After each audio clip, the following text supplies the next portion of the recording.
Hello வணக்கம். இது உங்கள் சிவி ஜோன். சொல்லரும் எப்படி இருக்கீங்க? இப்போ பார்த்தீங்கன்னா கனியும் திவ்யாவும் பேசக்கூடிய விஷயங்கள் வருது. எதை பற்றி பேசுகிறாங்கன்னா, இவங்களுடைய முக்கியமான பிளானே நேற்று ஃபஸ்ட்டு பர்ஃபார்மன்ஸில் விஜய் பார்வதி அண்ட் கமருதீனை போடுறது தான் இருக்குது.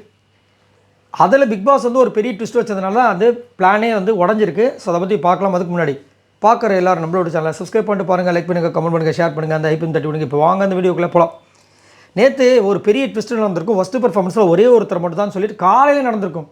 ஸோ ஈவினிங் ஒரு பிளான் இருந்திருக்கு. இன்னொரு ஃபஸ்ட்டு பர்ஃபார்மன்ஸ் எனக்கு தெரிஞ்சு கண்டிப்பாக கமருதீனா விஜய் பார்வதியா அப்படின்ற மாதிரி ஒரு பிளான் போயிருக்கும். ஆனால் அதுங்களும் பார்த்தீங்கன்னா நிறைய சலசலப்புக்கு அந்த மாதிரி விஷயங்கள்லாம் வந்த உடனே டப்புன்னு டீம் வந்து வேறு மாதிரி முடிவு எடுத்திருக்கலாம் மேபி.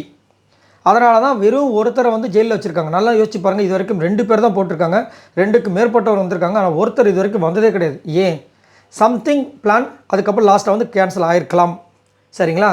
இப்போ என்னென்னா திவ்யாவும் கனியும் பேசும்போது என்ன சொல்கிறாங்க, ஆக்சுவலாக 2 பேருக்குமே விஜய் பார்வதி அண்ட் கமருதீன் தான் போடுறதுக்காக பிளான் பண்ணி வச்சுருந்துருக்காங்க.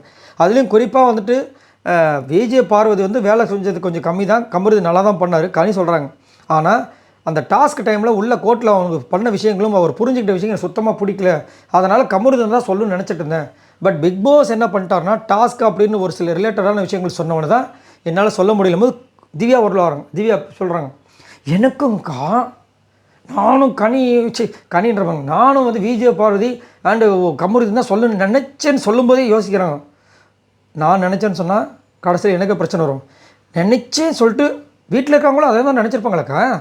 வீட்டில் இருக்க எல்லாருமே இந்த மைக் இஷ்யூ வந்ததுனால விஜய் பார்வதி எனக்கு கமருதீன் போடுறதுக்கு நினச்சிருப்பாங்க. ஆனால் வேறு வழி இல்லை, நம்மளுக்கு அந்த க்ரைட்டீரியா இல்லைக்கா, அதனால தான் நம்ம போட்டோம் அப்படின்றாங்க. நீங்கள் நல்லா நோட் பண்ணி பாருங்கள். திவ்யா வந்துட்டு எதை சொன்னாலும் சொல்கிறதுக்கு முன்னாடி ஏன் அதை அவங்க சொன்னாங்களே அது நீங்கள் கவனிக்கலான்னு சொல்லுவாங்களே தவிர ஆமாம் நான் சொன்னேன்னு சொல்லவே மாட்டாங்க. எல்லா சிச்சுவேஷன்லையும் நீங்கள் நல்லா நோட் பண்ணி பாருங்கள். திவ்யாவோட விஷயங்கள் அவங்க சொன்னாங்களே நீங்கள் கவனிக்கல. அதே மாதிரி நீங்கள் வந்துட்டு அந்த ஓப்பன் நாமினேஷனில் டிஸ்கஸ் பண்ணிக்கலாம்.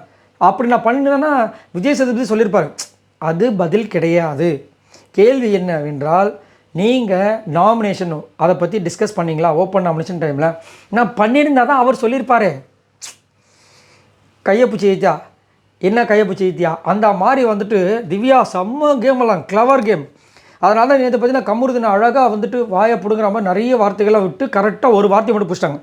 இப்போ இன்றைக்கி பாருங்கள், கண்டிப்பாக சொல்லுவாங்க, சார் என்னை பார்த்து கக்கா போய்ச்சி காக்கான்னு சொல்கிற மாதிரி பண்ணுறாங்க சார். இதை வேறு 2 பேர் சிரித்தாங்க சார். இந்த சார் முக்கியமாக இந்த தலை இருக்கார் பாருங்கள் அமித் சார், அவரை விட்டுறாதீங்க சார், அவர் தான் சார் இதுக்கு முக்கிய காரணம். இவங்க இதெல்லாம் பேசும்போது இவர் ஊட்டிக்கு பிளான் போடுறாரு சார், என்னுடைய அசிங்கம் ஊட்டி வரைக்கும் போடுமா சார் அப்படின்ற மாதிரி வந்துட்டு ஒரு க்ரியேஷன் பண்ணுவாங்கன்னு நினைக்கிறேன். நேற்று அழும்போது எனக்கு நல்லாவே தெரிஞ்சு பயங்கரமான கேமாக இருக்குடா சாமி அப்படின்ட்டு. அதுலேயும் கனிக்கு வந்து என்ன சொல்கிறாங்கன்னா, அவங்களோட மைண்டில் வந்து சாண்ட்ராவும் இருந்திருக்காங்க, சாண்ட்ராவும் ரம்யாவும் தான் இருந்திருக்காங்க. வேறு வழியே இல்லை, ஒருத்தர் தான் சொல்லணும் போது அவங்களோட பர்சனல் டார்கெட்டை தூக்கி வச்சிட்டாங்க. இதில் இன்னொரு விஷயம் சொல்கிறாங்க தெரியுமா, அவங்க முதலே சொல்லிட்டாங்களாம் விஜய் பார்வதியும் இது கமருதீன் ஒரே ஜெயிலில் போடக்கூடாது அப்படின்னு சொல்லி வச்சாங்களாம். யார்கிட்ட சொல்லி வச்சாங்க? அன்புகன் கிட்ட. புரியுதுங்க இப்போ வெளியே வர்றது? ஏன் இந்த பேசுகிற விஷயங்கள் நம்மளுக்கு தெரியல?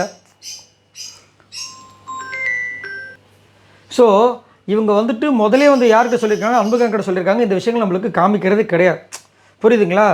ஸோ இதெல்லாம் காமிக்காமல் விஜய் பார்வதி என்னென்ன பண்ணுறாங்க, கமருதீன் என்னென்ன பண்ணுறாங்க விஷயங்கள் மட்டுமே நம்மளுக்கு காமிக்கிறதுனால இங்கே எல்லாரோட மக்கள் மனதிலையும் வந்துட்டு இவங்க பண்ணுற விஷயங்கள் மட்டுமே வருது.